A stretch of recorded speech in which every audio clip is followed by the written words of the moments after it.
And quite frankly, you can't argue with either one of these guys and where they've come from. So Buffalo has been rebuilding for about 4 or 5 years, and this guy Shane has been right in the middle of all of that. Now, they got lucky. Josh Allen fell to them. Yeah. I look at Poles, and Poles, has been around Andy Reid. He's been quiet. Nobody really knows who he is.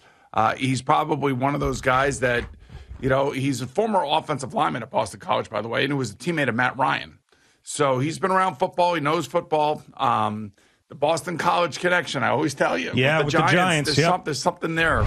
This is the interesting part of what's going on right now with the Giants.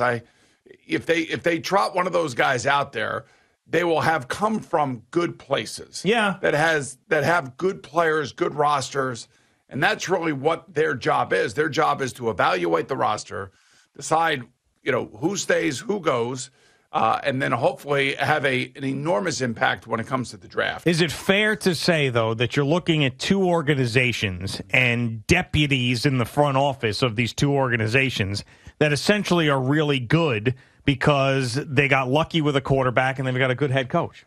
Well, I do think for Buffalo and Brandon Beane, their GM, he hired Sean McDermott. People in the NFL knew who Sean McDermott was. He comes from the Jim Johnson tree of Philadelphia defense. Uh-huh. And, he had a nice run down there in Carolina.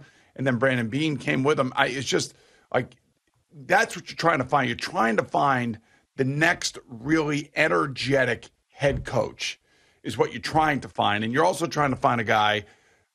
Look, there's a lot of pressure on whoever comes in here as GM because the Giant fans. What are they looking at next? They're looking at the draft. Yeah, of course. And the draft, because of some of the mistakes that Dave Gettleman made over the last 4 years, is going to be really important to the Giant fan and to the Giant organization moving forward, especially with 2 first-round picks. Here's the thing about having a guy that has never been in that seat before.